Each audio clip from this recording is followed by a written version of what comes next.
Bacaan Alkitab 17 September 2021. 2 Samuel pasal 13, 2 Korintus pasal 6, Yeskel pasal 20, Mazmur pasal 66, dan Mazmur pasal 67. 2 Samuel pasal 13. Sesudah itu terjadilah yang berikut. Absalom bin Daud mempunyai seorang adik perempuan yang cantik namanya Tamar, dan Amnon bin Daud jatuh cinta kepadanya. Hati Amnon sangat tergoda sehingga ia jatuh sakit karena Tamar saudaranya itu, sebab anak perempuan itu masih perawan dan menurut anggapan Amnon mustahil untuk melakukan sesuatu terhadap dia.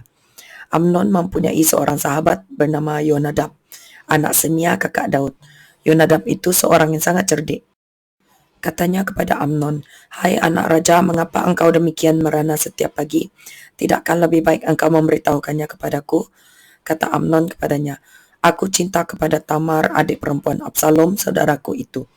Lalu berkatalah Yonadab kepadanya, "Berbaringlah di tempat tidurmu dan berbuat pura-pura sakit. Apabila ayahmu datang menengok engkau, maka haruslah engkau berkata kepadanya, 'Izinkanlah adikku Tamar datang memberi aku makan.' Apabila ia menyediakan makanan di depan mataku, sehingga aku dapat melihatnya, maka aku akan memakannya dari tangannya." Sesudah itu baringlah Amnon dan berbuat pura-pura sakit. Ketika raja datang menengok dia, berkatalah Amnon kepada raja, "Izinkanlah adikku Tamar datang membuat barang dua kue di depan mataku, supaya aku memakannya dari tangannya."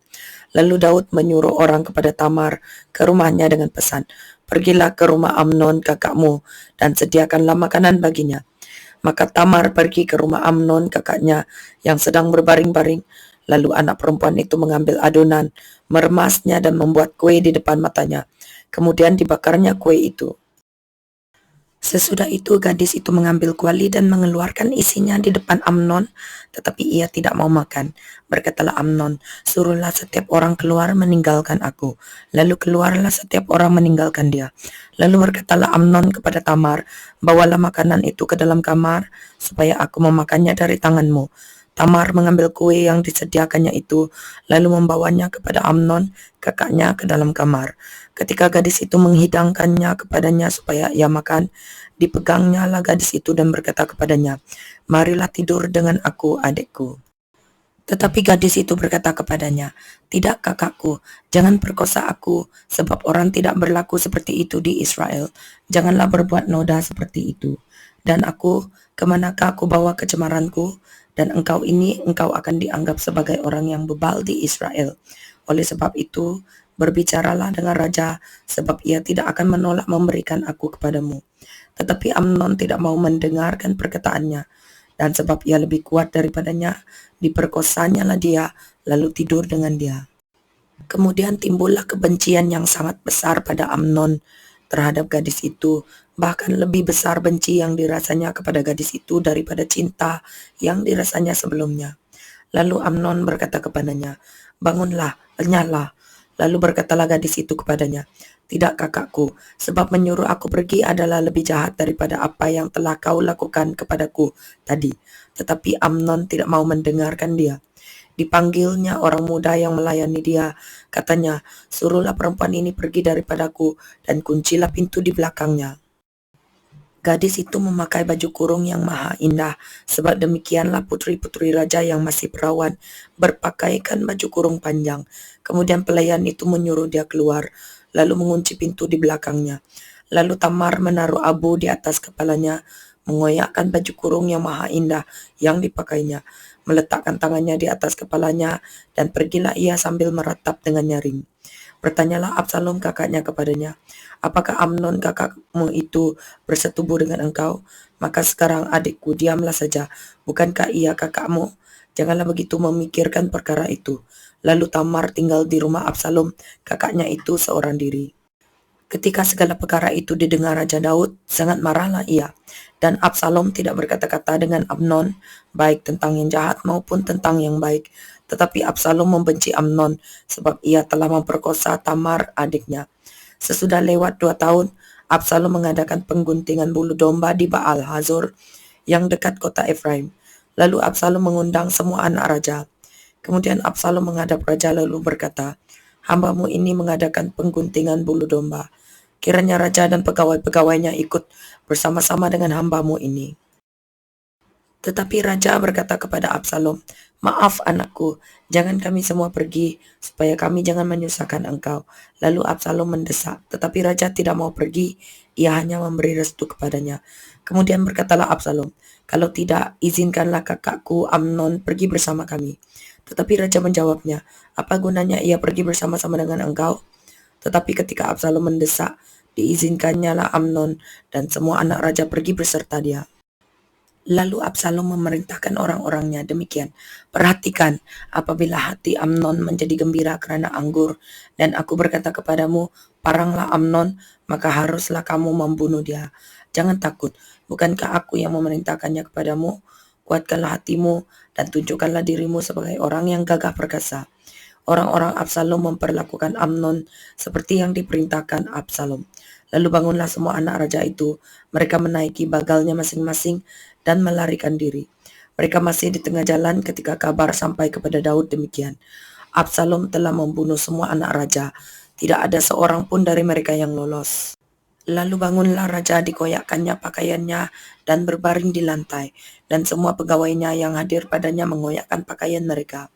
Maka berbicaralah Yonadab, anak Simea kakak Daud, katanya, "Janganlah tuanku menyangka bahwa semua orang muda anak-anak raja itu telah dibunuh.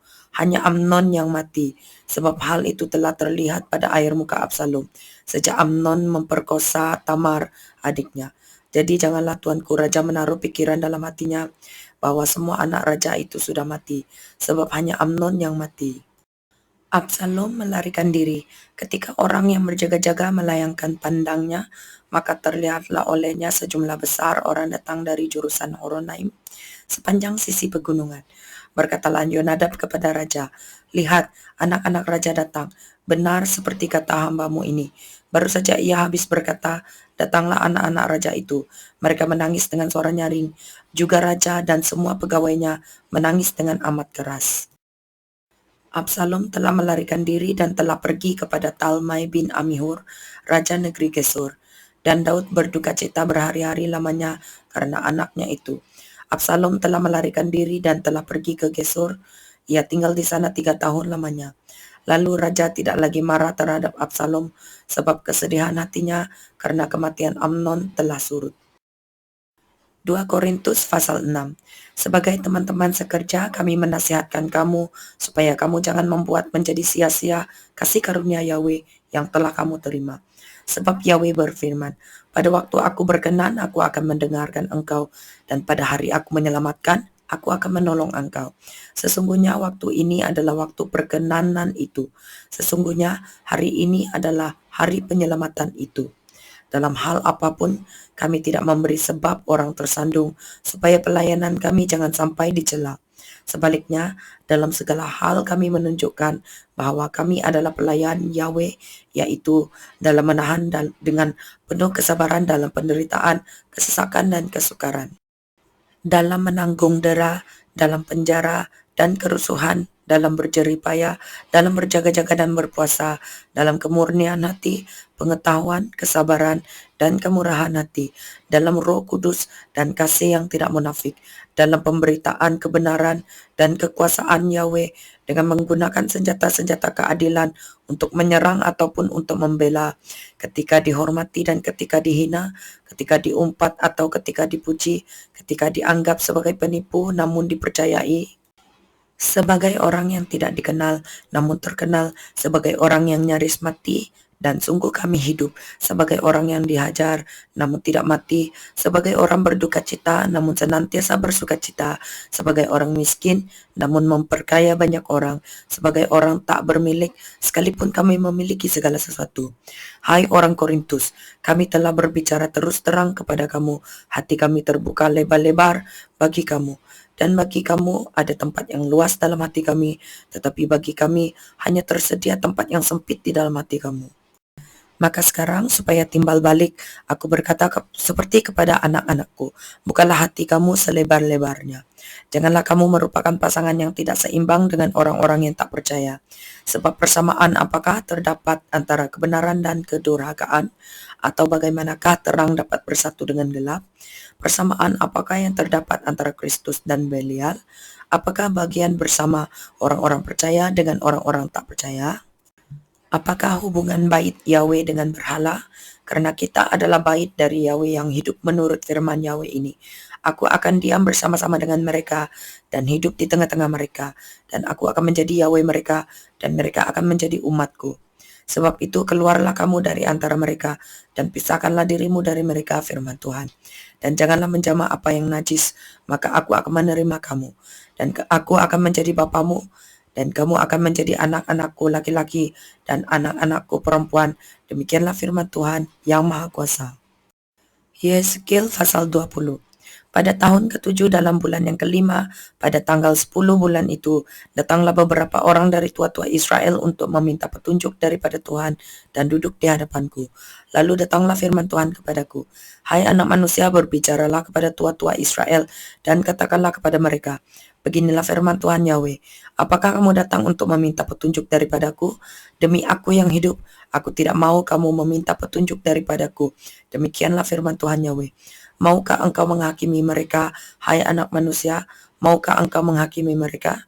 Beritahukanlah kepada mereka perbuatan-perbuatan yang keji dari nenek moyang mereka. Dan katakanlah kepadanya, beginilah firman Tuhan Yahweh, pada hari aku memilih Israel, aku bersumpah kepada keturunan kaum Yakub dan menyatakan diri kepada mereka di tanah Mesir. Aku bersumpah kepada mereka, akulah Tuhan Yahwehmu. Pada hari itu aku bersumpah kepada mereka untuk membawa mereka dari tanah Mesir ke tanah yang kupilih baginya, negeri yang berlimpah-limpah susu dan madunya, tanah yang permai di antara semua negeri. Dan aku berkata kepada mereka, biarlah setiap orang membuangkan dewa-dewanya yang menjijikkan, kemana ia selalu melihat, dan janganlah menajiskan dirimu dengan berhala-berhala Mesir. Akulah Tuhan Yahwehmu. Tetapi mereka memberontak terhadap aku dan tidak mau mendengar kepadaku. Setiap orang tidak membuangkan dewa-dewanya yang menjijikkan, kemana ia selalu melihat, dan tidak meninggalkan berhala-berhala Mesir. Maka aku bermaksud hendak mencurahkan amarahku ke atas mereka, untuk melampiaskan murkaku kepadanya di tengah-tengah tanah Mesir. Tetapi aku bertindak oleh karena namaku, supaya itu jangan dinajiskan di hadapan bangsa-bangsa di mana mereka berada. Di hadapan bangsa-bangsa itu aku menyatakan diri kepada mereka dalam hal aku membawa mereka keluar dari tanah Mesir. Aku membawa mereka keluar dari tanah Mesir dan menuntun mereka ke padang gurun. Di sana aku memberikan kepada mereka ketetapan-ketetapanku dan memberitahukan peraturan-peraturanku, dan manusia yang melakukannya akan hidup. Hari-hari sabatku juga ku berikan kepada mereka menjadi peringatan di antara aku dan mereka, supaya mereka mengetahui bahwa akulah Tuhan yang menguduskan mereka. Tetapi kaum Israel memberontak terhadap aku di padang gurun. Mereka tidak hidup menurut ketetapan-ketetapanku, dan mereka menolak peraturan-peraturanku, yang kalau manusia melakukannya, ia akan hidup. Mereka juga melanggar kekudusan hari-hari sabatku dengan sangat. Maka aku bermaksud hendak mencurahkan amarahku ke atas mereka di padang gurun, hendak membinasakan mereka. Tetapi aku bertindak karena namaku, supaya itu jangan dinajiskan di hadapan bangsa-bangsa yang melihat sendiri waktu aku membawa mereka keluar. Walaupun begitu, aku bersumpah kepadanya di padang gurun bahwa aku tidak akan membawa mereka masuk ke tanah yang telah kuberikan kepada mereka, yang berlimpah-limpah susu dan madunya, tanah yang permai di antara semua negeri, oleh karena mereka menolak peraturan-peraturanku dan tidak hidup menurut ketetapan-ketetapanku dan melanggar kekudusan hari-hari sabatku. Sebab hati mereka mengikuti berhala-berhala mereka. Tetapi aku merasa sayang melihat mereka, sehingga aku tidak membinasakannya dan tidak menghabisinya di padang gurun. Maka aku berkata kepada anak-anak mereka di padang gurun, janganlah kamu hidup menurut ketetapan-ketetapan ayahmu, dan janganlah berpegang pada peraturan-peraturan mereka, dan janganlah menajiskan dirimu dengan berhala-berhala mereka. Akulah Tuhan Yahwehmu, hiduplah menurut ketetapan-ketetapanku, dan lakukanlah peraturan-peraturanku dengan setia. Kuduskanlah hari-hari sabatku, sehingga itu menjadi peringatan di antara aku dan kamu, supaya orang mengetahui bahwa akulah Tuhan Yahwehmu. Tetapi anak-anak mereka memberontak terhadap aku. Mereka tidak hidup menurut ketetapan-ketetapanku dan tidak melakukan peraturan-peraturanku dengan setia. Sedang manusia yang melakukannya akan hidup. Mereka juga melanggar kekudusan hari-hari Sabatku. Maka aku bermaksud mencurahkan amarahku ke atas mereka untuk melampiaskan murkaku kepadanya di padang gurun. Tetapi aku menarik tanganku kembali dan bertindak karena namaku, supaya itu jangan dinajiskan di hadapan bangsa-bangsa yang melihat sendiri waktu aku membawa mereka keluar. Walaupun begitu, aku bersumpah kepadanya di padang gurun untuk menyerahkan mereka di antara bangsa-bangsa dan menghamburkan mereka ke semua negeri, oleh kerana mereka tidak melakukan peraturan-peraturanku dan menolak ketetapan-ketetapanku dan melanggar kekudusan hari-hari Sabatku, dan matanya selalu tertuju kepada berhala-berhala ayah-ayah mereka. Begitulah aku juga memberi kepada mereka ketetapan-ketetapan yang tidak baik dan peraturan-peraturan yang karenanya mereka tidak dapat hidup. Aku membiarkan mereka menjadi najis dengan persembahan-persembahan mereka, dalam hal mereka mempersembahkan sebagai korban dalam api semua yang terdahulu lahir dari kandungan, supaya aku buat mereka tertegun, agar mereka mengetahui bahwa akulah Tuhan. Oleh kerana itu berbicaralah kepada kaum Israel, hai anak manusia, dan katakanlah kepada mereka, beginilah firman Tuhan Yahweh, dalam hal ini juga nenek moyangmu menghujat aku, yaitu mereka berubah setia kepadaku. Sebab sesudah aku membawa mereka ke negeri yang dengan sumpah telah kujanjikan memberikannya kepada mereka, mereka melihat ke setiap bukit yang tinggi dan ke setiap pohon yang penuh cabang-cabang, dan mereka mempersembahkan di sana korban sembelihannya dan membawa persembahannya yang menyakiti hati, juga menyerbakkan di sana persembahan-persembahan mereka yang harum dan mempersembahkan mereka di sana korban-korban curahan mereka. Maka aku berkata kepada mereka, tempat tinggi apa itu yang kamu naiki? Maka namanya disebut tempat tinggi sampai hari ini. Oleh sebab itu katakanlah kepada kaum Israel, beginilah firman Tuhan Yahweh, apakah kamu menajiskan dirimu juga dengan cara hidup nenek moyangmu dan berzina dengan mengikuti dewa-dewanya yang menjijikan? Dalam membawa persembahan-persembahanmu, yaitu mempersembahkan anak-anakmu sebagai korban dalam api, kamu menajiskan dirimu dengan segala berhala-berhalamu sampai hari ini. Apakah aku masih mau kamu minta petunjuk daripadaku, hai kaum Israel? Demi aku yang hidup, demikianlah firman Tuhan Yahweh, aku tidak mau lagi kamu minta petunjuk daripadaku. Dan apa yang timbul dalam hatimu sama sekali tidak akan terjadi, yaitu yang kamu katakan, kami ingin seperti bangsa-bangsa lain, seperti segala kaum di negeri-negeri untuk berbakti kepada pohon dan batu. Demi aku yang hidup, demikianlah firman Tuhan Yahweh, aku akan memerintah kamu dengan tangan yang kuat dan lengan yang teracung dan amarah yang tercurah. Aku akan membawa kamu keluar dari tengah bangsa-bangsa dan mengumpulkan kamu dari negeri-negeri, di mana kamu berserak dengan tangan yang kuat dan lengan yang teracung dan amarah yang tercurah. Dan aku akan membawa kamu ke padang gurun bangsa-bangsa, dan di sana aku akan berperkara dengan kamu berhadapan muka. Seperti aku berperkara dengan nenek moyangmu di padang gurun tanah Mesir, begitulah aku akan berperkara dengan kamu. Demikianlah firman Tuhan Yahweh. Aku akan membiarkan kamu lewat dari bawah tongkat gembalaku, dan memasukkan kamu ke kandang dengan menghitung kamu. Aku akan memisahkan dari tengah-tengahmu orang-orang yang memberontak dan mendurhaka terhadap aku. Aku akan membawa mereka keluar dari negeri tempat mereka tinggal sebagai orang asing, tetapi di tanah Israel mereka tidak akan masuk, dan kamu akan mengetahui bahwa akulah Tuhan. Hai kamu kaum Israel, beginilah firman Tuhan Yahweh, biarlah masing-masing pergi beribadah kepada berhala-berhalanya. Tetapi kemudian kamu akan mendengarkan aku dan tidak lagi melanggar kekudusan namaku yang kudus dengan persembahan-persembahanmu dan berhala-berhalamu. Sebab di atas gunungku yang kudus, di atas gunung Israel yang tinggi, demikianlah firman Tuhan Yahweh. Di sana, di tanah itu, segenap kaum Israel dalam keseluruhannya akan beribadah kepadaku. Di sana aku akan berkenan kepadamu, dan di sana aku akan menuntut dari kamu persembahan-persembahan khususmu dan sajian-sajianmu yang terpilih, segala yang kamu kuduskan.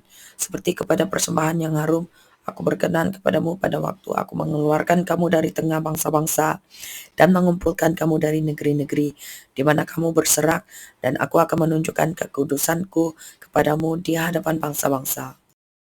Dan kamu akan mengetahui bahwa akulah Tuhan pada waktu aku membawa kamu masuk ke tanah Israel, ke negeri yang dengan sumpah telah kujanjikan memberikannya kepada nenek moyangmu. Di sana kamu akan teringat-ingat kepada segala tingkah lakumu, dengan mana kamu menajiskan dirimu, dan kamu akan merasa mual melihat dirimu sendiri karena segala kejahatan-kejahatan yang kamu lakukan. Dan kamu akan mengetahui bahwa akulah Tuhan pada masa aku oleh karena namaku tidak memperlakukan kamu selaras dengan tingkah lakumu yang jahat dan busuk. Hai kaum Israel, demikianlah firman Tuhan Yahweh. Lalu datanglah firman Tuhan kepadaku, hai anak manusia, tujukanlah mukamu ke selatan dan ucapkanlah banyak teguran terhadap tanah selatan dan bernubuatlah terhadap tanah kehutanan di sebelah selatan.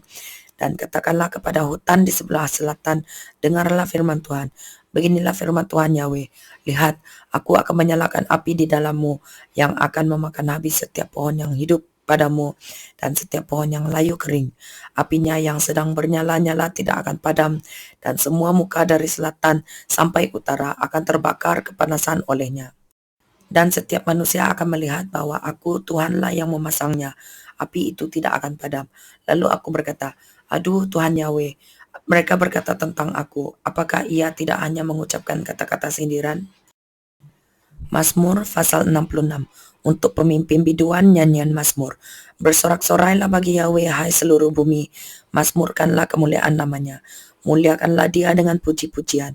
Katakanlah kepada Yahweh, betapa dahsyatnya segala pekerjaanmu. Oleh sebab kekuatanmu yang besar, musuhmu tunduk menjilat kepadamu. Seluruh bumi sujud menyembah kepadamu dan bermazmur bagimu, memazmurkan namamu. Pergilah dan lihatlah pekerjaan-pekerjaan Yahweh. Ia dahsyat dalam perbuatannya terhadap manusia. Ia mengubah laut menjadi tanah kering, dan orang-orang itu berjalan kaki menyeberangi sungai. Oleh sebab itu, kita bersuka cita karena Dia, yang memerintah dengan perkasa untuk selama-lamanya, yang matanya mengawasi bangsa-bangsa. Pemberontak-pemberontak tidak dapat meninggikan diri. Pujilah Yahweh kami, hai bangsa-bangsa, dan perdengarkanlah puji-pujian kepadanya. Ia mempertahankan jiwa kami di dalam hidup dan tidak membiarkan kaki kami goyah. Sebab engkau telah menguji kami, ya Yahweh, telah memurnikan kami seperti orang memurnikan perak. Engkau telah membawa kami ke dalam jaring, mengenakan beban pada pinggang kami. Engkau telah membiarkan orang-orang melintasi kepala kami. Kami telah menempuh api dan air, tetapi engkau telah mengeluarkan kami sehingga bebas. Aku akan masuk ke dalam rumahmu dengan membawa korban-korban bakaran.